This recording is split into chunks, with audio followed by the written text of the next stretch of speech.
Hello, I'm Paul Briley, and you're listening to Off the Comma. I'm a human who cares about supporting other humans. On this podcast, we explore all facets of what it means to feel stuck in life. We talk with people just like us who found themselves sitting on a comma and not knowing where to go next. We'll unpack the experience with them, where they've been stuck, what it feels like, what they experienced, and what they learned. My goal is to inspire you by seeing yourself in others. I believe that when we feel more connected and seen, magic can happen. And remember, if you find yourself sitting on a comma in your life, you can also talk to me without a microphone. To explore coaching with me and getting off the comma in your own life, check out my information and book a call with me at offthecomma.com. And I'm also doing something different. I'm curating my own sponsor community, local businesses and professionals who I handpick and who align with our vision here. Be sure to check them out, learn more about them on my website and my YouTube channel. In the meantime, let's get into this week's conversation. Have you thought about becoming a professional life coach? Let's talk about transformation and coach training. I attended Transformative Coaching Essentials, a one-year coach training program based in Sacramento, hosted by McLaren Coaching.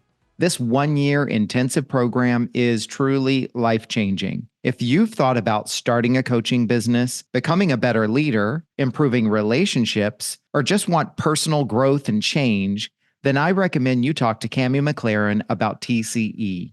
The next program starts on July 27th, 2024. Sign up now and mention this ad to get $250 off your tuition.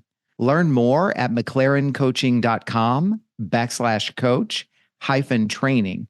That's McLaren, MCLAREN. Better yet, you can email Cammie, that's CAMI, at mclarencoaching.com, or you can also contact me, and I'm happy to talk to you about my transformative experience with TCE and how it can change your life too. Welcome back to another episode of Off the Comma, and I'm really looking forward to today's conversation because I'm here with DJ Stipe, and I have not met DJ. He and I have been kind of chatting a little bit before we turned on the recording, but I am very fortunate to be able to meet DJ for the first time. And he also comes from kind of my coaching circles, and I'm sure he's going to be sharing a little bit about that. But I'm looking forward to getting to know DJ and learn a little bit more about him, and suspect that we're going to be getting more acquainted as he gets further involved in coaching circles and just as a result of being part of this podcast today. But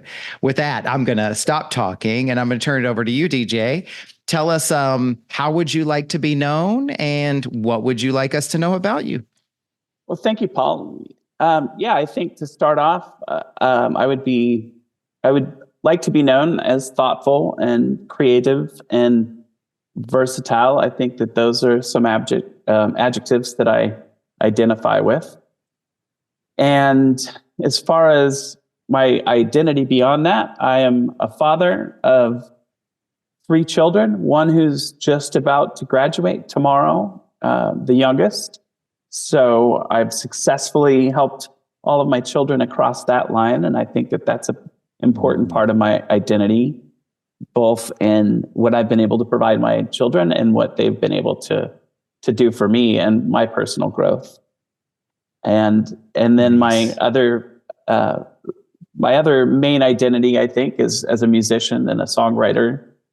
I play what I refer to as self-help rock. It's a genre I invented the name for, I guess. But as I go back and look at the things that I've been inspired by and the people that I connect to musically, there's a lot of people out there that use music as self-help, or either for themselves or to communicate those concepts to their listeners. And I've always identified as someone who wants to capture life in my music and have it be meaningful. And as I've grown as a person, I've really wanted to put that into my music in a way that not only can I, heal or grow from that, but I can also share that with my listeners in a way that they might identify with it. And, kind of the idea of being able to say, oh yeah, somebody gets me, somebody gets that and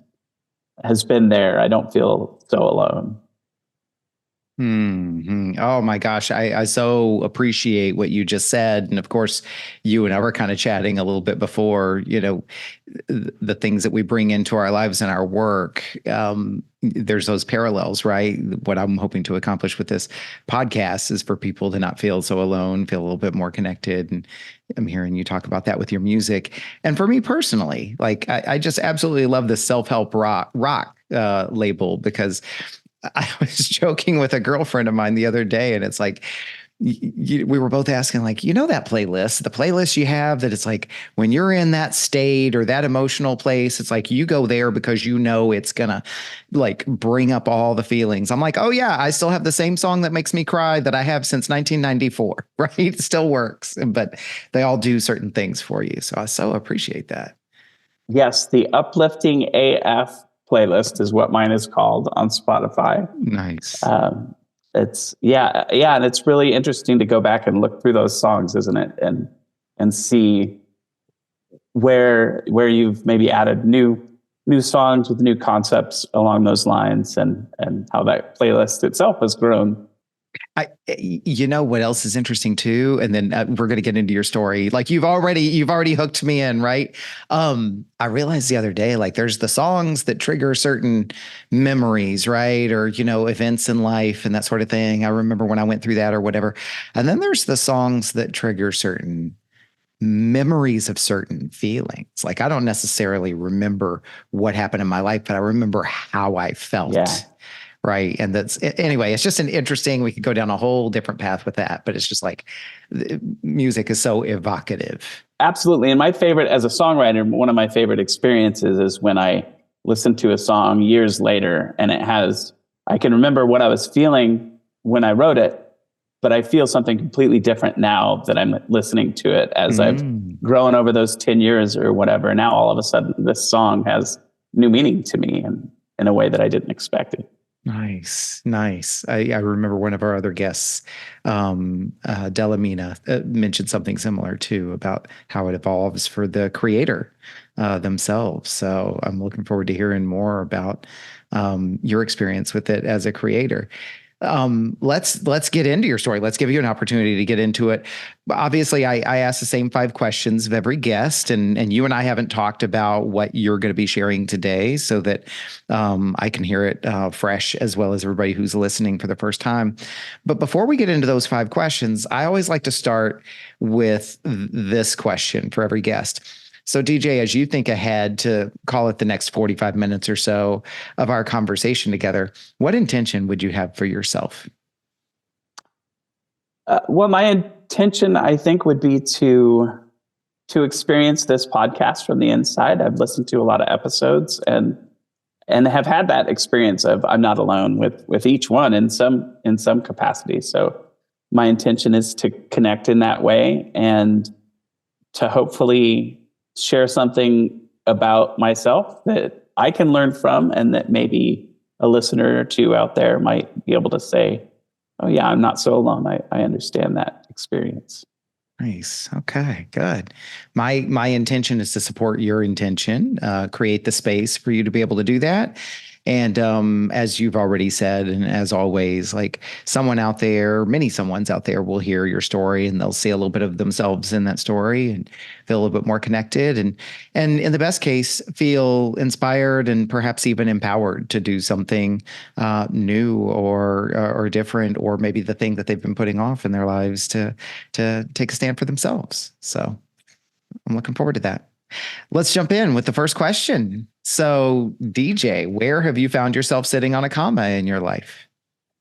That is such an interesting question and difficult to narrow it down to specifics. I can say that right now I feel like I'm on a comma matrix in my life. I've got an intersection of so many things that are pausing and about to move on to another phase. And that it's an interesting place for me to be.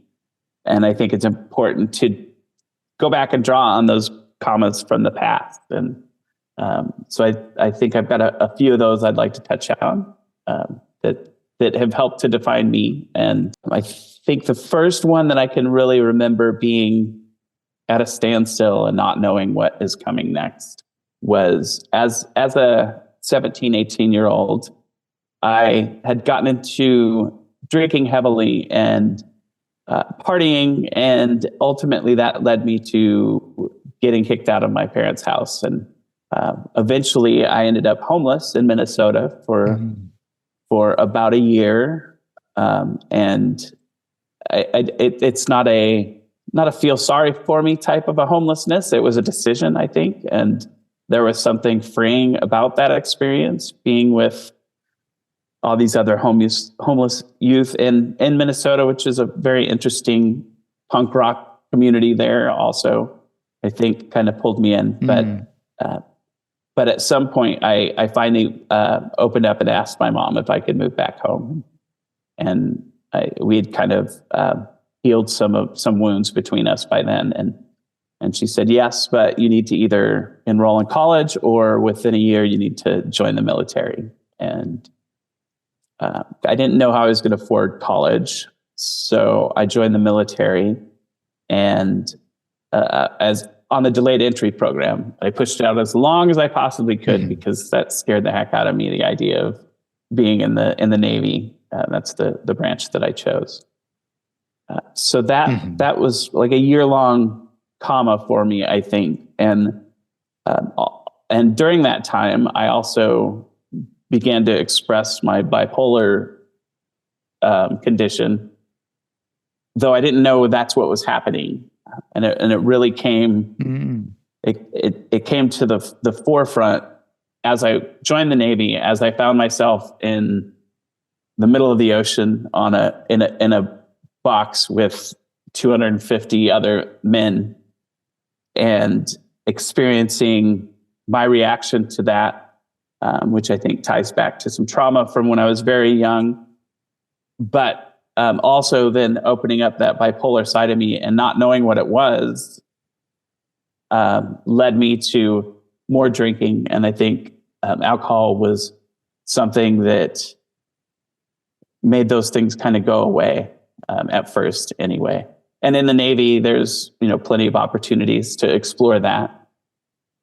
So I think I spent a couple of years there in a sort of a traumatic space.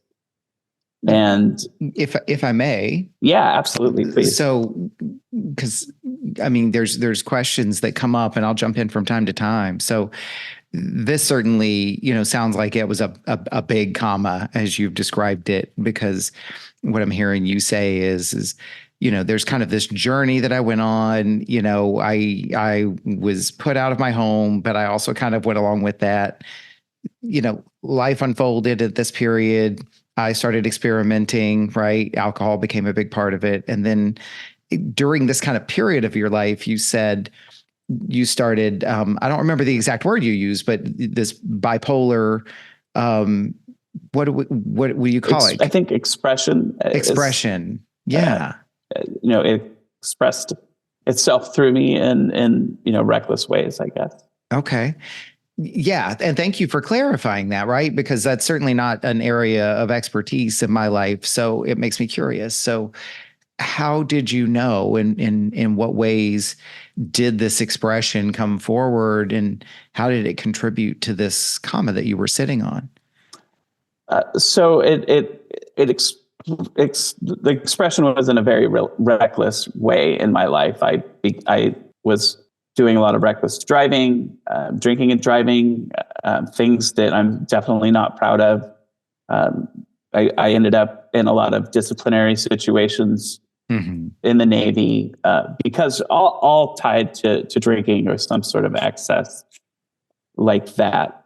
So it really presented itself in a reckless way that I still really didn't know how to frame, other than I was a bad person, or I just was a person who wanted to do whatever I wanted. And, I felt like I was not on the outside as kind and healed, I guess, as I felt on the inside. I felt like a completely different person in the way that I moved around the world than I was inside. And it seems like, well, I mean, there's perceptions about military service, based on what we see in TV and the movies. And I don't know if that's true or real or not, because I haven't lived in that life. But, it seems like what's portrayed to us is that, the drinking and the kind of being a little bit wild and rebellious is something that's kind of a part of your service and celebrated. Is that true? Did you find it easy to be reckless in this environment, or am I making this up? I mean, I'm just curious.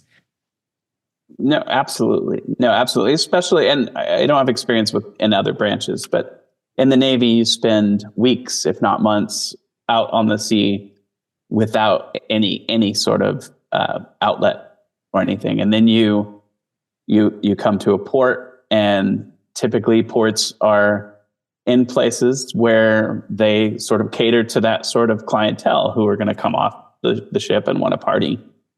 So oftentimes you run across a bar before you run across a telephone. Mm-hmm. Back in that day, we didn't have cell phones, so you had to find pay phones to call the people you loved, et cetera.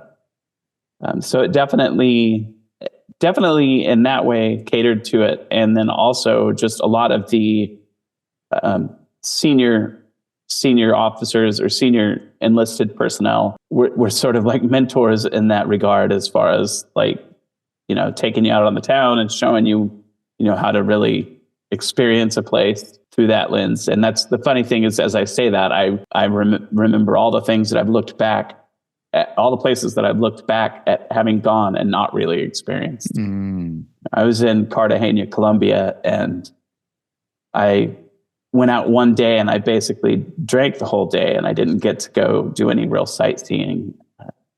Same with, some of my other ports. It was all about finding that way to fit in, and the way that I could fit in easily was to be with the people who were going and drinking, and so that was definitely a big part of my experience in the Navy. And yeah, I think you're spot on. I think that is a big part of military life for a lot of people. Yeah. And so here you are. I kind of jumped in on your story. So obviously let's continue wherever you want to pick it back up. You said you're starting to kind of be aware of this. Your experience on the inside is conflicting with your experience on the outside. And where is that leaving you at this point?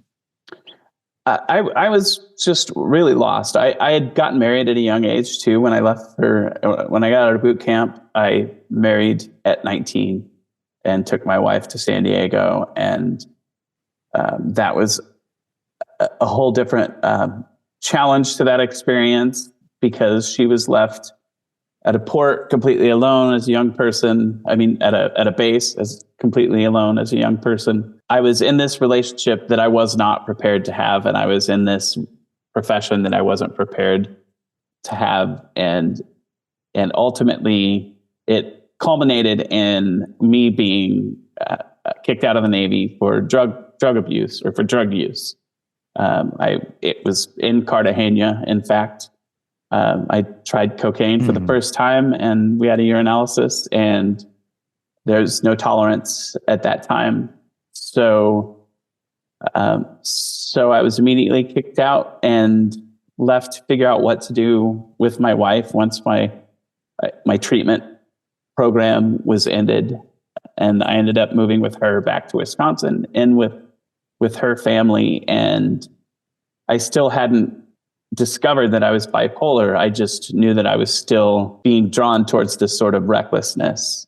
And I think through the experience of trying to save that relationship, I ended up in therapy and got diagnosed as bipolar, and started to receive some medications. And that ultimately ended with me thinking I'd figured it out, and ultimately leaving that relationship and moving to downtown St. Paul and living in the city and thinking I had it figured out. And pretty quickly I realized that I didn't. A lot of my life was, I worked six blocks away from where I live, downtown, and in the middle was a bar. And it became a habit to go to the bar and to meet people. And that year of my life was very, very destructive. And it was the first time I was without a relationship, without any parents around. I was completely alone and able to do whatever I wanted. And that came at a very destructive pace for me. And ultimately, I decided to move back here from Minnesota in 2000, it was, because all of my family was out here. So I moved out here, and I moved in with my father for a little while until I found a job. I was lucky by that time. I had gone through some computer programming courses and found a real good job based on my experience. And that became sort of my identity at the time. I was always a musician. I always played guitar and wrote songs, but it was sort of a background thing. And for the first time, I found something that I excelled at in a way that connected me to other people.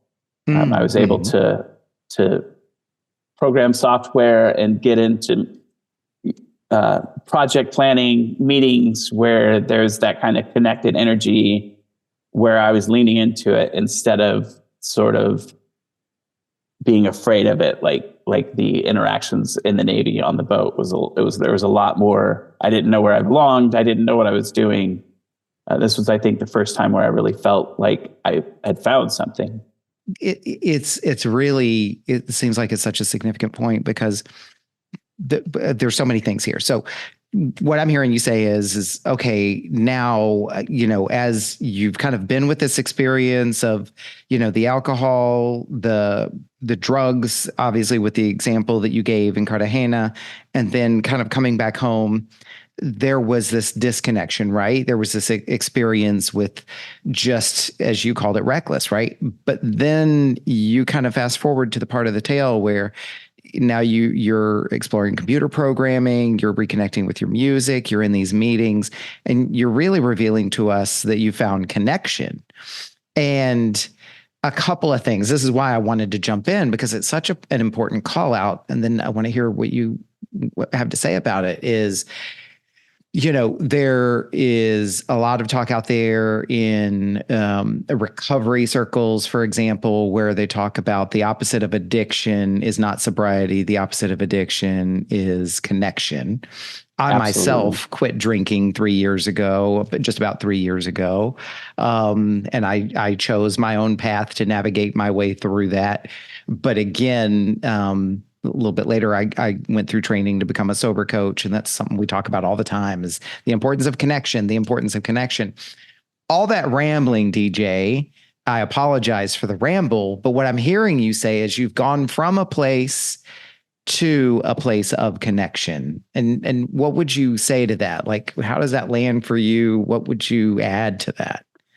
Until we were having this conversation, actually, it never dawned on me that point in my life was when I discovered how important connection was to me. And I was able to, at that point, balance this sort of reckless lifestyle with this newfound connection. And things were going well. I ultimately went off my medication, and that made it harder to balance. And I began to go back more to the recklessness. And once that starts, part of that is pulling back from those connections, because I started to feel shame around the things that I was doing in this sort of reckless space. And it felt like there were these two lives that I was living, and it made it harder to engage in this more connected life, ultimately. That does sound challenging, and you describe things that I hear so many people describe, have my own experiences with, right? Like this absence of connection. We pursue the distraction, right? That's my word, not yours. You describe it as the reckless part of you, right? And getting further away from the connection. I'm curious, as you've been describing this comma you were sitting on at this point in your life, what did that create for you? You've touched on it a little bit, but let me just ask question 2 from scratch. As you look back on this comma, this period in your life, what did that create for you? I think it created I think it was the seed that ultimately grew into my truly acknowledging and accepting the bipolar diagnosis, and along with it, PTSD from childhood trauma, and these things that, I mean, in that diagnostic space, I spent years going, well, I'm just a bad person. Like this, there's no way, I'm not even good enough to have this kind of stuff have happened to me. Or like, these are just more excuses, or, all that negative self-talk pointed itself at the solution, I guess. And ultimately it gave me the ability to identify with cause and effect regarding my mental health diagnosis. And when before it was something that I just didn't even feel like I was good enough to wear that or to use that as an excuse, I guess. And now when I look back at it, it wasn't an excuse. It was something that I avoided telling people. What it was is a part of my experience that speaks to who I was before that, and where I can grow from that. Once I start addressing those things and finding the things that pull me out of that, like connection, like music, then I'm able to clearly see that as a place where I started to identify with these mental health diagnoses, and it gave me the okay to accept my past and the okay to hope for the future. When before that, I just didn't even really plan for the future. I just was sort of stumbling through life physically, or literally and metaphorically, I guess. Yeah, no, I hear that. And I feel so much for you, because what I'm hearing you describe, and please correct me wherever I'm off base on anything that I'm reflecting back. I'm definitely hearing you describe this kind of shift from a long period in your life where all of these things, you sort of internalize them and categorize them as I am, to then a point in your life where it shifted and you were able to look at it and say, no, I have. And there's such an important, it seems like there's such a fucking important distinction between the I have and that is my identity versus, I am and that is my identity, versus I have and that's something that I carry. So I feel for that part of you that was seeing it all as just that's who I am, and then the limitations that you yourself said that created. I'll stop there. What are your thoughts? Absolutely. I think it sort of connects to the power of stories in our lives, right? Where if we're saying I am, we're stuck in that story and we don't really have any control over it. It's still a story. We still have a narrative going that's telling us this, but then when we can look at it as I have, then that's a prequel, or that's, it's another story. And now I'm living this other story. And I think that sort of mindset, especially recently, has allowed me to challenge the narratives that I have, and in ways that, like, is that really you? Or and in fact, I had a coaching experience recently where I was running into some roadblocks in my creative process, and having a lot of self-doubt around it. And the outcome was that I was telling myself the wrong story. And the story the story that I wanted to tell was, I'm the person who does find these roadblocks. I run into them all the time, but I'm the person who pushes through that and finds a way around it or through it. And that's been a really powerful story that I've been able to tell myself now. I think it turns more things that feel like a period into a comma, maybe. Yeah. Oh, that is powerful. That is really powerful. It's resonating with me, because Yeah, I hear that, and it's this whole reframe, whereas those sabotaging voices within us, can tell us, oh, like for me, I'm speaking for myself, oh, I'm stupid, oh, I'm clumsy, oh, I let stupid things happen to me and so forth. And it's like, then the reframe is no, that happened to me, but I am resourceful. Look at how quickly I recovered from it. Or that happened to me, but I am observant because I notice exactly where it happened, and I'm kind of pulling things out of thin air. I know there's better examples, but I'm seeing you describe it that way, like what you just shared. That powerful reframe is just such a big deal. Yeah, absolutely. And I think that story, that experience for me, it took me years to accept all of that and to move through that. And all the time using music, I'd written a couple of albums worth of songs that I was very proud of by then. But I did not connect with other musicians. I was not connected in that world, and I was afraid to, because I didn't think I was a good enough songwriter. I still have a hard time calling myself a musician. I have to make myself call that, even though I do when I look at it objectively. I see the growth and I see where I'm at as a musician. Mm-hmm. But as a songwriter, I can believe in my lyrics and I can believe in the story that I tell. But then there's something more vulnerable about believing in myself as a musician. But ultimately, it took years of working through the alcohol as a crutch, and pulling back from that.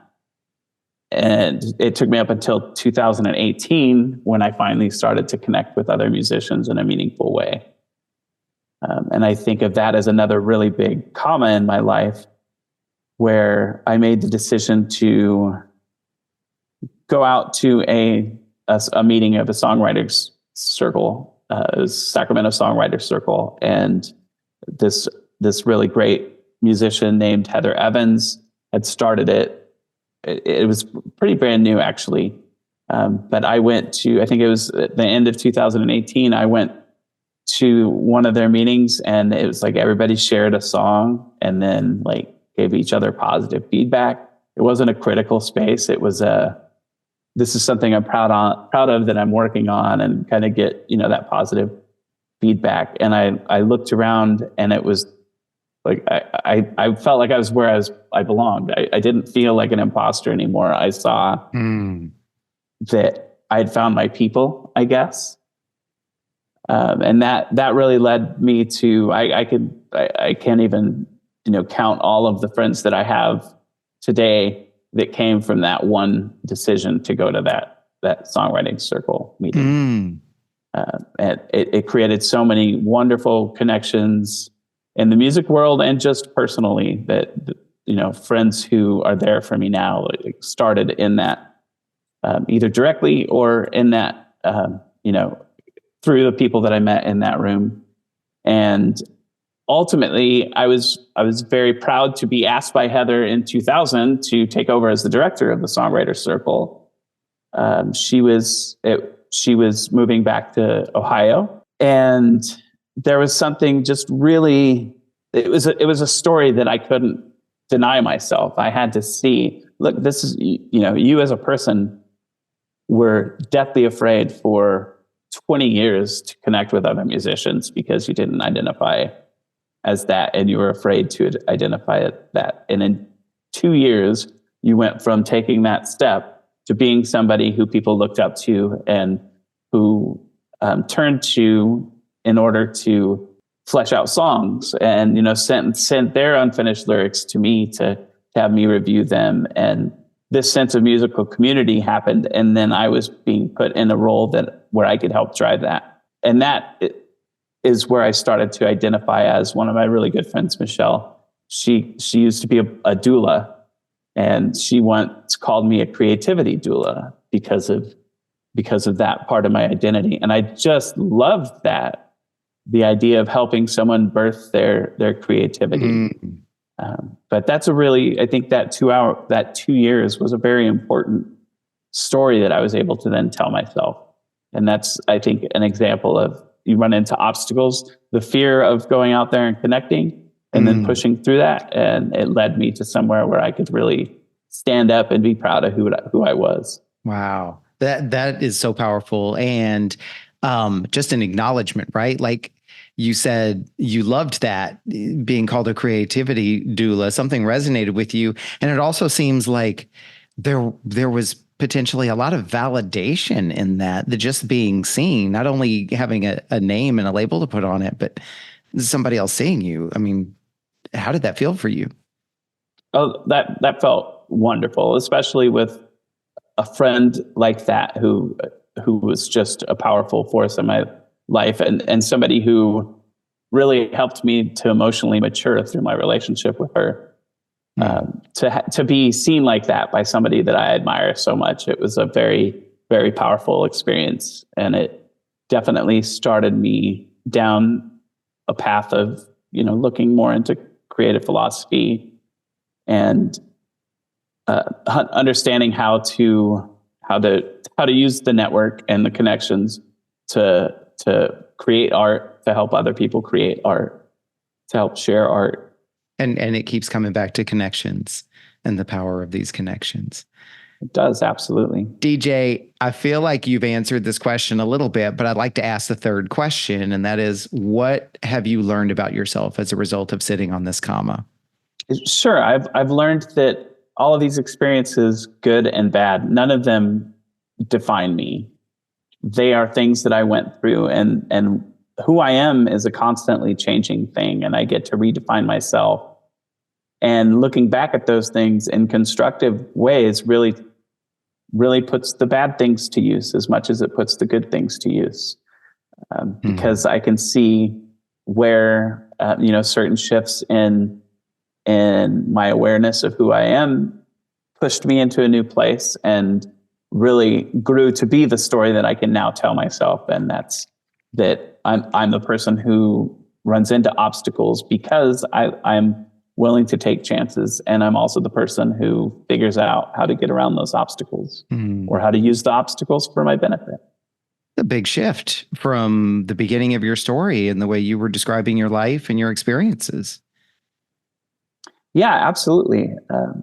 Absolutely. I can look back. I just turned 50 this year, and it's just a number, but it's a big number, and I can look back and really say that I'm proud of where that's led me. And it's cliche to say that I wouldn't change anything, but I wouldn't be who I am, and I wouldn't have the confidence that next time I hit a comma that's difficult, I'll figure out how to get off of it. So without those things that don't define me, but helped me become me. So I'm hearing you say then that despite what came up for you in some of these experiences, they've all been developing you or training you or teaching you and preparing you for the next things. Yeah, absolutely. Nice. Well, and welcome to your 50s. It is a powerful decade in life, is all I'm going to tell you. Thank you. As people have said to me before, there's just so many great things that can happen in our 50s. DJ, what has changed for you as a result of sitting on this comma that you've shared with us? What's changed for me, I think, really is, I talk about knowing that when I hit a comma, that I'll have the ability to move on from that. I think what I'm currently in, what I referred to as a matrix of commas in my life. My daughter's graduating. Me and my other daughter are moving into a smaller place. I'm looking to start the McLaren coaching program and sort of try to work towards having a business along those lines. There's so much that's happening right now. I think that if it would be so debilitating for past DJ to be in all of these unknowns and not knowing where to take them. Whereas I can sit here today and I feel a sense of adventure and possibility, that even though they're all scary things, like, the things that I'm considering moving forward with, but I've done scary things before, and I know that wherever it lands, it'll land somewhere that I value. I'm hearing you also describe like a different level of readiness, different skill sets, and different kind of mindset or viewpoint about where you're at and where you can go. Yeah, absolutely. I've often thought of the conversation that I would have with past DJ if I could, tell him like, just hang in there. Like yes, you're going through challenges, but ultimately that's going to make you a really good person and somebody that you can, be proud of being. That's powerful. That lands for me. What would you say, kind of in the same vein as this fourth question, I said, what's changed for you? What would you say has been the most significant shift from today DJ from past DJ to today DJ? Confidence without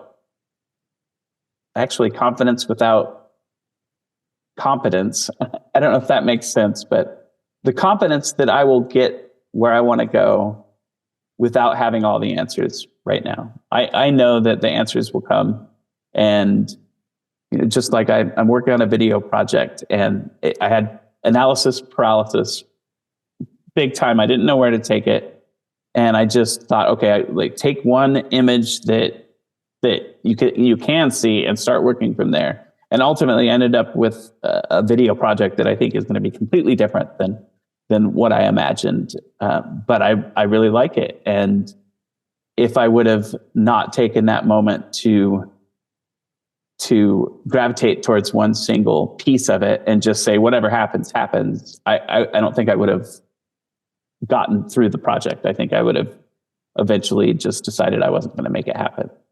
Well, then it seems like there's a couple of other things in there too, right? You said confidence without competence and explain that in a way that makes a lot of sense. And I think I'm also hearing trust, and there was another word, it escaped me. Also, welcome to your 50s, by the way. But trust, that really comes through loud and clear. Is that what I'm hearing? Yeah, absolutely. And I wrote a note down here for myself, actually, where in response to this question, opportunity, experience, moving through fear and the unknown, and developing trust in myself. And absolutely, that's what it is, where I haven't really experienced a lot of that in my past. Ah, wow. Nice. How does that feel to say that out loud? Oh, it feels great. I obviously your listeners can't see, but I'm smiling with my full body right now, just hearing myself and knowing that it's true. Yeah. You just lit up. Actually, ever since question 4, like your just whole demeanor has changed, and you've just become brighter and leaning into the camera a little bit more, and certainly a lot of animation there too. I love it. Last question, DJ. What does getting off the comma look like for you? Action and adventure, mistakes and lessons, growth, and ongoing transformation. I've got a handful of things that I'm working on right now. One of those being going through this coaching program and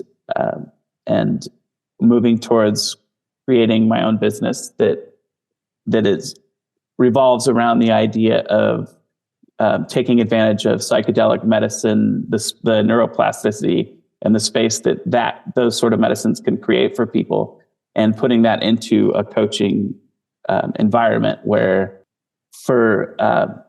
without going too far into it, I think we're going towards legalization of some of these medicines, and you're going to be able to spend probably thousands of dollars to go into a therapeutic setting, and you're going to get a couple sessions with that. But I really feel like beyond that, there's a lot of work that can be done in order to sort of take that neuroplasticity and that mindset and build on it in ways that I've felt growth coming from the coaching mindset and the approach that's taken in sort of the coaching environment. I feel like we're sort of at a renaissance as far as those medicines and how they can help us with mental health. But not only that, but growing as creative people, I think that there's a lot of opportunity there to expand our consciousness, but to expand what we're capable of moving through the world. Mm-hmm. Well, and I'm also hearing you describe, like, these are not new medicines and options and pathways and treatments, but like, I love your use of the word renaissance, right? A reemergence, because, folks can do their own research and look into history and how first of all, these have been used by different peoples for thousands of years, but here in America in particular, they were researched heavily in the psychiatric world back in the 50s and 60s, and then folks can do their own history without me inserting my opinions into it, but they are coming back. People are, the scientific community and the medical community and the psychiatric community is also starting to come back to a new appreciation of many different pathways to treatment and well-being and mental health. What I'm seeing and what you're describing and there's some uncharted territory there too, right? Like, there's all kinds of things that can be created out of this new emergence, right? Or reemergence. So more power to you. Yeah, absolutely. I really don't know what it looks like. I know that psychedelic medicine has played a big part in me changing my relationship with alcohol and other substances. And I feel like it's something that can be tapped into for a lot of people in ways that I don't think the mainstream really is aware of yet. But I do think as some of these experiments and studies are legalized and the results are coming back, things like working with veterans and showing the effect things like ketamine can have on veterans with PTSD has really opened up a new conversation, especially with the conservative right, who, that's a big part of their identity is supporting the troops. And it's hard to deny the kind of research and the kind of results that are coming out of this research. So I really think that it's the way that it's being applied now is really opening it up politically for more stuff to happen. Mm-hmm. Well, I'm excited to see where this goes for you. And I'll be really excited to hear. One of the things I do, I'm teasing this off already.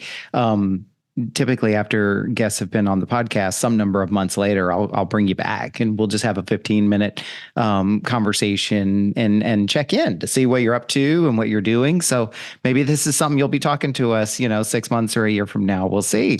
Yeah, right? Absolutely. I hope that is the case. Nice.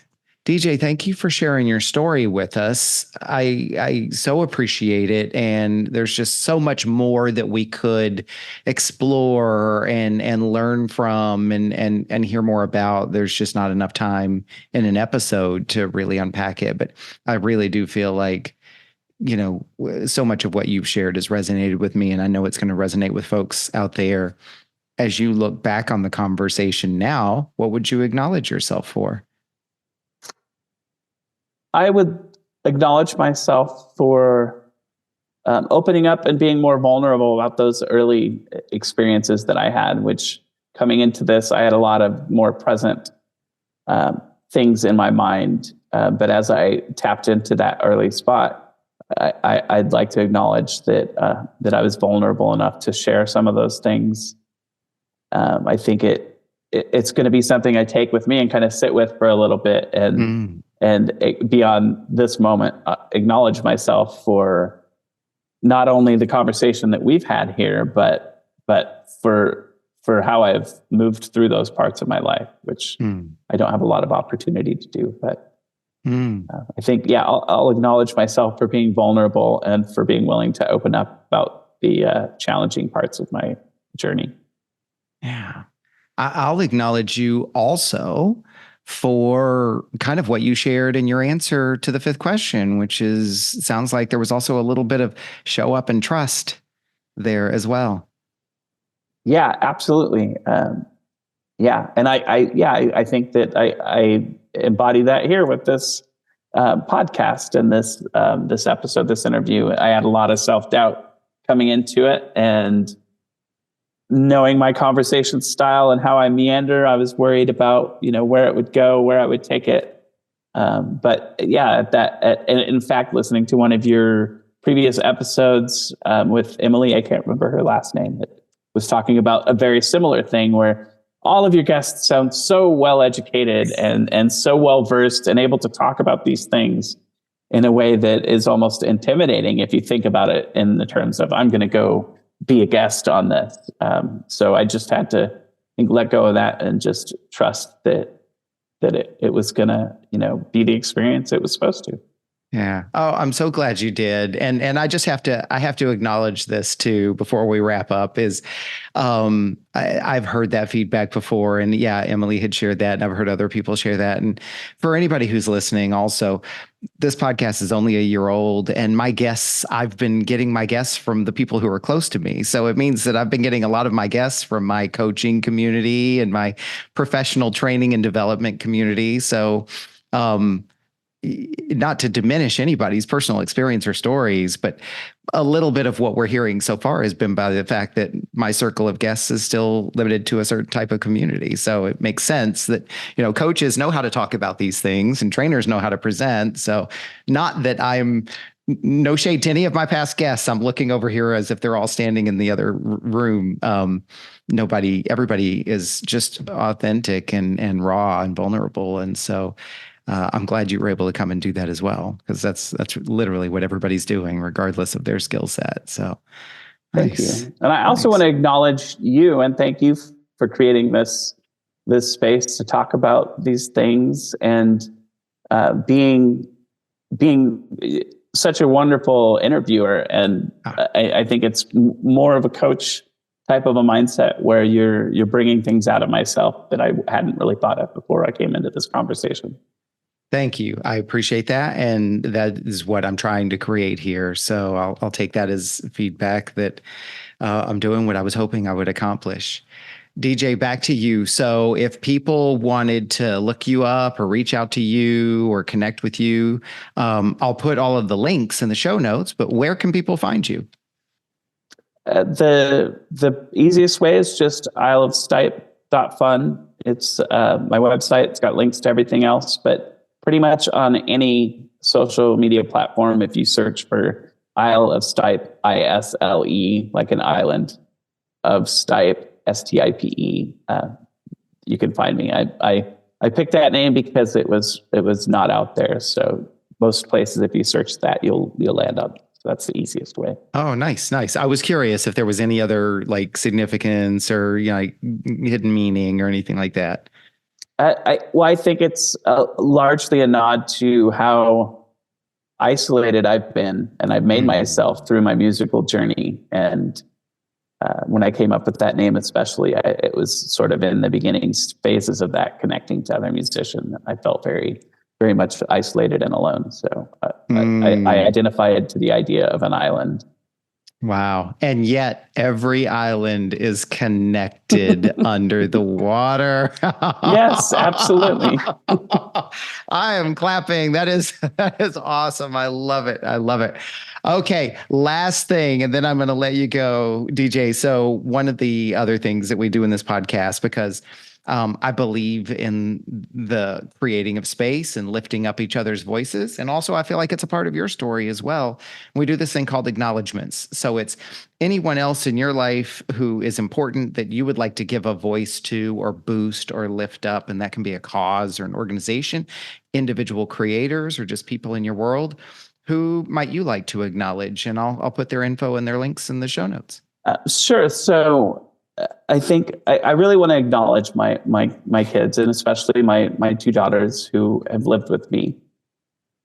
They have really opened my eyes to what it means to be an advocate and an ally for people. And I really didn't explore allyship much. I was always a supporter of what other people do, but a quiet supporter. And I think having conversations with them and being open to the things that they shared about their experience with school and their friends, and just opened my eyes to the fact that it's not enough to just be quietly supportive of people. It's really important to do whatever I can to make people feel comfortable with me, whoever they are, whatever their experience is.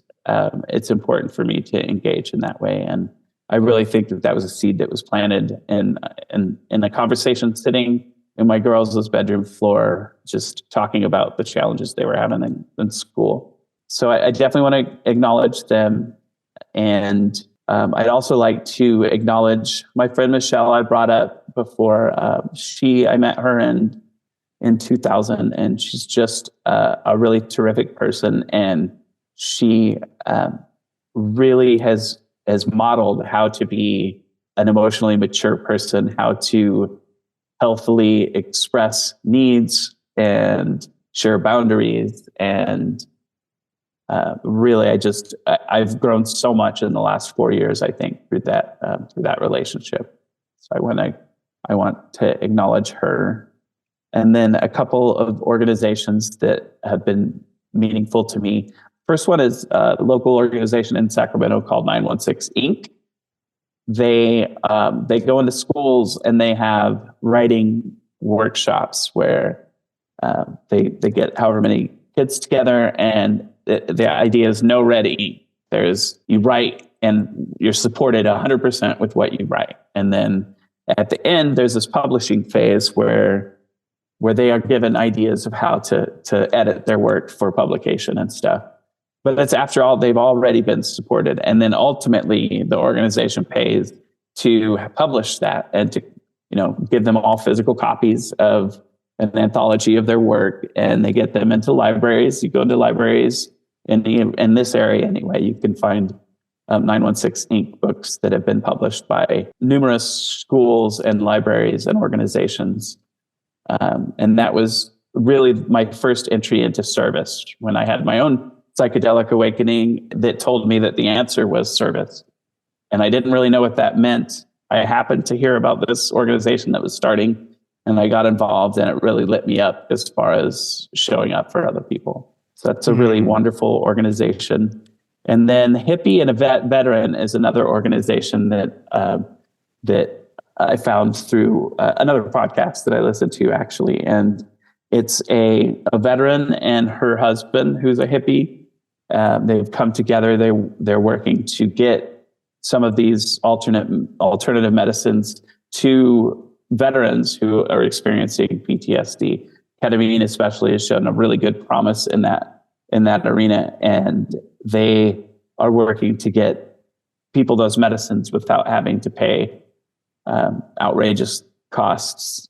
So I really support that journey, and they're also normalizing that experience, I think. Nice. Well, these will all be in the show notes with links so people can check these out. And I so appreciate you giving a voice to these two organizations, and obviously these two individuals, well, this individual and then your daughters in your life who are so important to you. And thank you for showing up and sharing your story with us. We will look forward to a check-in at some time in the future. And of course, off the microphone, I will be keeping abreast of your activities, and you and I will probably be talking more as well. But thank you for coming on the show today. Thank you for having me, Paul. I really look forward to exploring that relationship a little bit more. Nice. Have a wonderful rest of your week. What an honor it is for me to witness these powerful stories. I hope you feel the same way too. Think about what you learned from this conversation. What stood out for you? What challenged you? What inspired you? And I encourage you to write it down in some form of journaling and reflection. Surprises can reveal themselves to you when you do this. And if you were moved by today's conversation, pass it along to someone you care about. Let's spread the word. Let's continue to build connection. And if you do discover something you'd like to unpack further, book a call with me and let's talk about it. My links are in the show notes.